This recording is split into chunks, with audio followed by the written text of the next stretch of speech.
10 septembre 2025, enjeux politico-économiques et cris du peuple.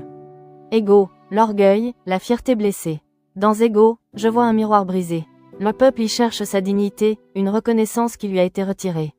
Cette carte porte la volonté d'exister, de crier « Nous sommes là ». Mais elle reflète aussi l'autre face, l'orgueil du gouvernement, campé sur sa position. Cela signifie que la réaction politique ne viendra pas immédiatement. L'ego du pouvoir, trop fier, retarde les concessions. Plan, l'organisation, le chantage.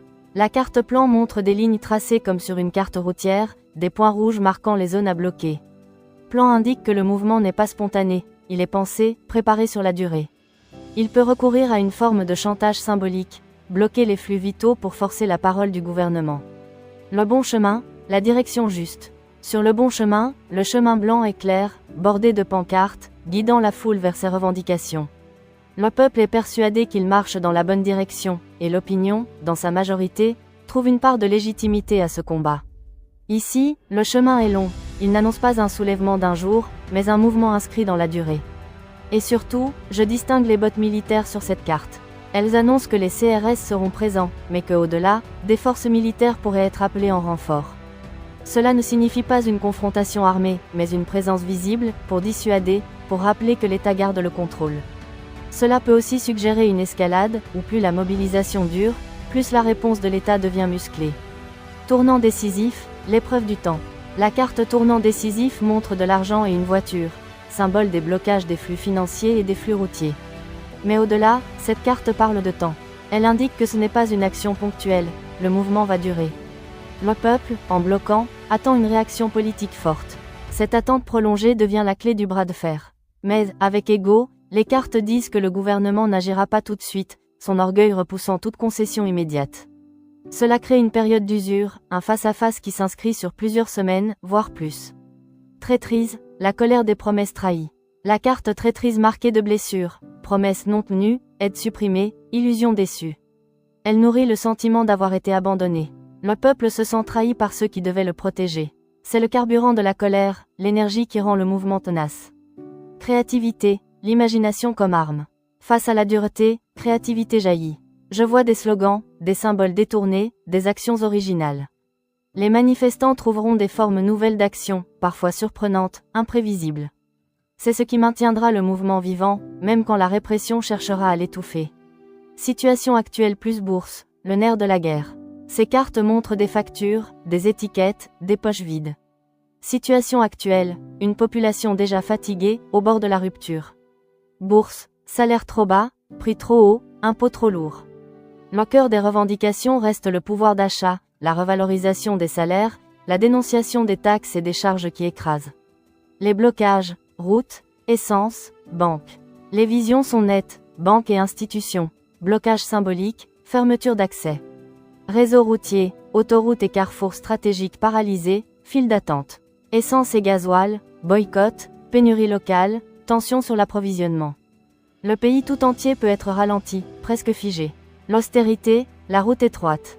Une autre carte montre une route fine, étroite, qui serpente malgré les cailloux jetés dessus. C'est le plan d'austérité. Malgré la colère, malgré les blocages, il continue son chemin. Le gouvernement reste droit sur cette ligne, même si elle est semée d'embûches. L'éducation nationale, le retour de l'uniforme.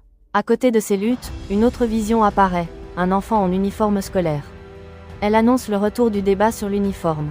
Présenté comme une mesure d'égalité, il reviendra dans l'actualité, mais divisera l'opinion. L'effort de guerre pour l'Ukraine, la taxe contestée.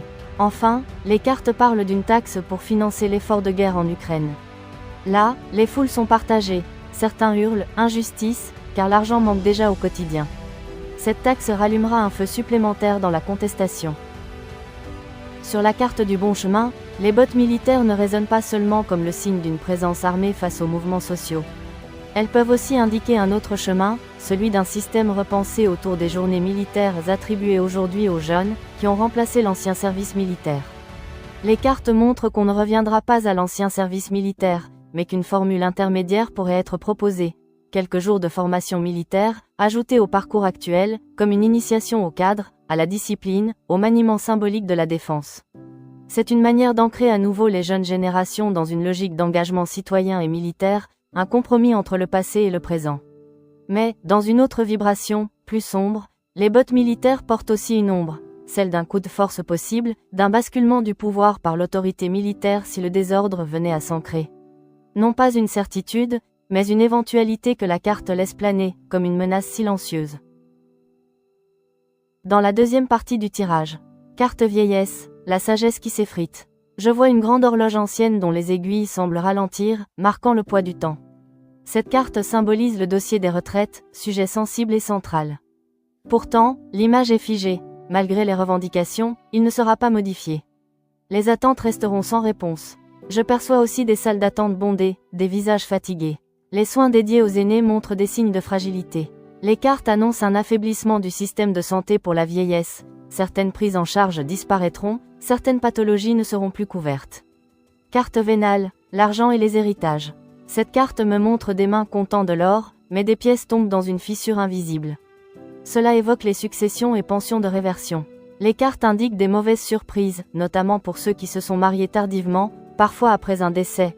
Certaines pensions pourraient être réduites ou refusées. La transmission des biens devient un terrain de conflit, de tension et d'injustice ressentie. Carte noyer son chagrin, les illusions brisées. Dans cette vision, je vois un verre d'alcool qui se renverse dans l'eau, et une cigarette qui se consume lentement. Cette carte parle des addictions. Les cartes révèlent que les désintoxications liées à l'alcool et au tabac ne seront plus prises en charge par la sécurité sociale. Comme pour appuyer cette lourdeur, je vois des prix qui montent en flèche. Le paquet de cigarettes devient plus cher, les bouteilles d'alcool affichent de nouveaux tarifs. Cela traduit une politique de restriction et de renchérissement qui frappera les plus fragiles et accentuera la colère. Carte étranger, les frontières resserrées. Je vois une mer agitée, des silhouettes cherchant à atteindre une rive, mais des barbelés dressés en bordure. Cela parle des migrants et des personnes en situation irrégulière. Les cartes annoncent des restrictions renforcées. Les mariages blancs ou les unions de complaisance ne permettront plus d'obtenir des papiers ou des aides sociales. Les passe-droits disparaissent, les portes se ferment. Je perçois des couples séparés par des guichets administratifs, la vitre froide entre deux mondes. Carte départ plus accusé plus travail plus silence radio, la présidence fragilisée. Ces cartes se succèdent comme une histoire qui se déroule. Départ, un trône fissuré, instable. Une partie du peuple réclamera le départ de la présidence. Accusé, des voix s'élèvent, pointant les responsabilités.